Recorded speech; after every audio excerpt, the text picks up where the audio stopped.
Well, as you are aware, over the past several days, Elon Musk has been doing a Twitter dump. He has been dumping all types of internal files, working with certain members of, shall we say, alternative media to expose what was done at Twitter before he arrived, before he bought it, before he took over, before he took the shackles off. In particular, what led up to the banning of Donald Trump and everything that Trump alleged, everything that Trump said that he was called a conspiratorial loon and that he was just self absorbed and lying. It all turns out to be absolutely 100% correct. Makes you wonder about a certain event that happened in 2020 that you're not allowed to talk about on YouTube and other social media platforms. Otherwise, you get censored, banned, and removed. Makes you wonder when we're finally going to be told, yeah, that was right too. But, we can't mention what that was because, after all, that's not permissible, even though they say there's no actual censorship going on. Okay, that said, Elon Musk has now, of course, the libloon world has gone insane. And what I find absolutely incredible about this, when I was a kid, back in the late 60s, 70s, liberals really were all about quote unquote freedom, man. Freedom of speech, man. I need to have like my say, and I don't want my speech bridled. George Carlin in his political comedy, The Seven Things You Can't Say on Television. And there was this big push on that we needed to be able on media platforms and in public, basically, we cannot bridle free speech. That was classic liberalism. Fast forward to now, and what we're dealing with is liberals are now incensed that there is free speech. They're now calling free speech an attack on democracy. And if you're like me, I don't care right now if you're on the left or the right, but if you're like me and you are looking at things post pandemic, I mean, it is a totally different America. It is just, we're still seeing people walking around, wearing the hat, the face mask, even though they don't have to, they still are. And this whole idea of giving up freedom, and it happened so quickly and so easily. And some of these people, they're just incensed that some of us would declare things like personal liberty and push back on this. But now we're seeing this rooting for and wanting censorship. This this this this idea that somehow limiting speech, especially the stuff that you don't like, is really what we have to do to protect democracy. And you hear people throw these things out, and you think, well, this is ludicrous. This is insane. No, nobody's going to buy that argument. And Shazam, Batman, they buy the argument. I mean, to me, all bets are off following the midterm elections. I mean, Pennsylvania elected a guy who is mentally impaired, and even after it was brought to light just how absolutely mentally impaired he is, they voted for him anyway. I mean, this is just incredible to me. And so I really do see that Ronald Reagan once said that he never lost faith in his optimism in America for Americans to do the right thing. I don't know that I share Ronald Reagan's sentiment. I just don't. And I haven't for years because, in my estimation, I never underestimate people's ability to do the stupid thing. And some people are stuck on stupid, and they really do seem to be on the left side of the aisle. And I'm not making this a Democrat versus Republican thing or even a classic liberal versus conservative thing. But there are people on the left who have been programmed to literally just line up now and do whatever Big Brother tells them. especially if Big Brother happens to have a D next to their name. If they're a Democrat, why? We don't have to question anything. We don't have to hit pause on anything. We just do it. Why? Because we're protecting the environment. We're standing 60 feet apart from each other because we're protecting each other. We're getting double, triple, quadruple jab with love potion number 9 because that's what we have to do. And anybody that doesn't do those things is a racist, a bigot, a xenophobe, homophobe, a thisophobe, a thatophobe, and a vaxophobe. It's just mind-blowing, the total flip. There was a time that it was the conservative side of the aisle that was, for military intervention. It was, for what we would call let's get tough out there. And now it's the conservatives backing up saying, why are we in a proxy war with Russia over in Ukraine? Why are we fighting an endless war in the Middle East? What's that all about? And it's now again this complete flip where you're hearing people on the left side of the aisle, pro, Ukraine to the point, yeah, man, let's go bomb Russia. Wait, what? Really? You want to flirt around with nuclear war? Is this what I'm hearing?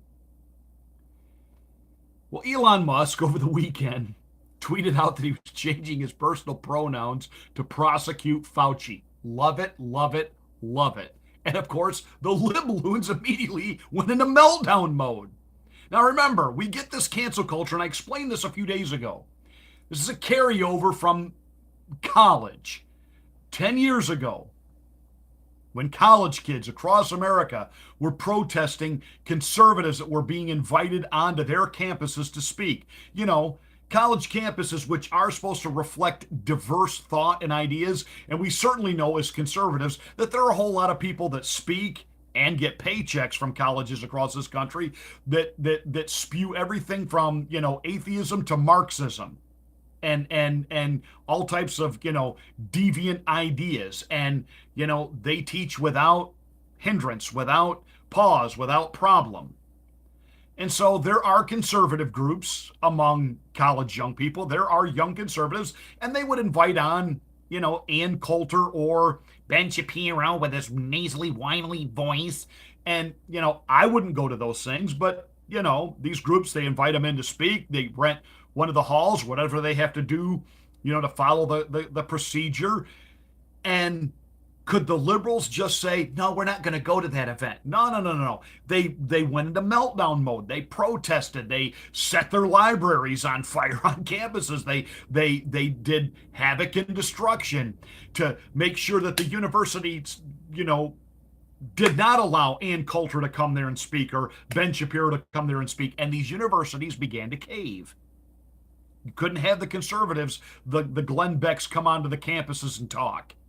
Now, any far out libloon, which is probably where we got the whole, drag queens coming out and talking about, it would just be awesome if we could just get to kids because kids are easy to reprogram, and then we could just end all prejudice if they would just let us diddle fiddle and read stories to kids. It would be awesome. And college kids heard that in lectures and thought, yeah. Well, all those college kids that were protesting and burning down buildings on college campuses 10 years ago, if a conservative came on to speak, they're now out among us. They're elected officials. They work in managerial positions in big tech. They have taken jobs as teachers in classrooms, as administrators over schools. This is why we have this just absolute insanity that has overtaken the planet. And it's all self-destructive, and it will all destroy, literally, what makes America America. But Elon Musk tweets out that his new preferred pronouns are prosecute Fauci. And of course, the libloons went into meltdown mode. You're attacking a group of people that are already marginalized and subject to violence. Oh, please. Please, please. I love it because apparently he's getting together documents that are going to start showing Fauci was in it up to his eyeballs with cover-up, knowing where this came from, how it happened, gain of function. Get ready, get ready, get ready. And of course, this is why liberals in Congress are trying to move quickly to stop Elon. After all, he's emboldening Trump, and now he's going after St. Fauci. You can't go after St. Fauci. No, no, no, not St. Fauci.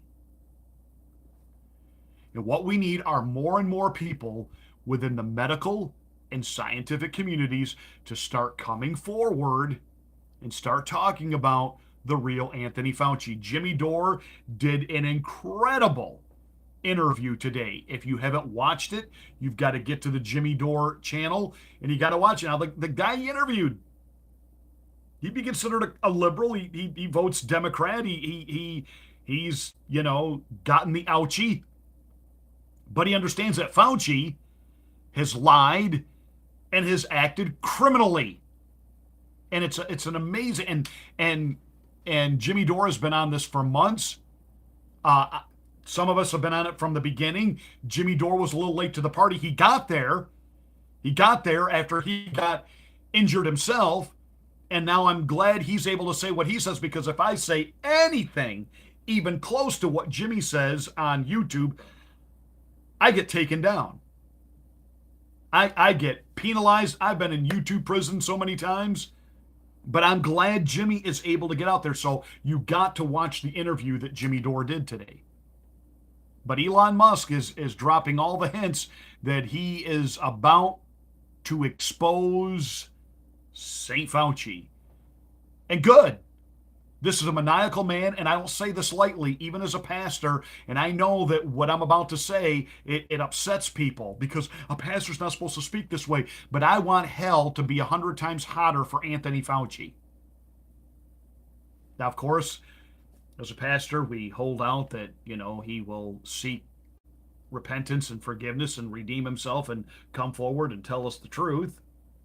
But in the off chance that he's just convinced that because he is science and he is so incredibly arrogant and full of himself that he's not going to repent. And therefore, I got news for you, Fauci. There is coming a day when you are no longer going to be here. You are in your 80s. And there really is life after death. And I really do believe that hell is hotter for the people who have been evil to the point that they have inflicted pain and suffering upon countless millions. And that is certainly the genocidal maniac that Tony Fauci is. Through the AIDS epidemic, his so-called cure was actually what was killing, expediting the death, the painful death of AIDS patients. You haven't seen the movie Dallas Buyers Club? Watch it, watch it, watch it. You need to. You absolutely need to see it. Fauci, with his ouchie, never talking about preventive measures we could have taken. Always trying to discredit the lab leak theory. Because he did an end run and was funding something he wasn't supposed to be funding. And this is all the result of a little experimentation that went on, and Fauci knew it as early as February 2020.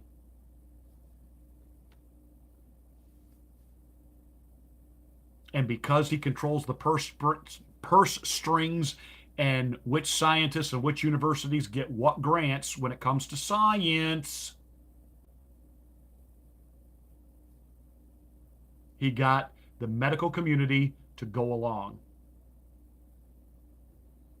And it was Fauci in a casual observation of what was going on in China. We need to lock down. He pulls things literally out of his arse, makes them up. And yet he talks about studies and this and that. And when he was being grilled by the attorney generals of Missouri and Louisiana, which we didn't get to see because it wasn't televised or videoed, he was asked repeatedly, produce these studies. Produce nothing. Hundreds of times said, I can't remember. Yet it was his advice that became literally the law and policy. Somebody just made the comment, hell is too good for Fauci. I agree. He is a just a horrible what he put this country through.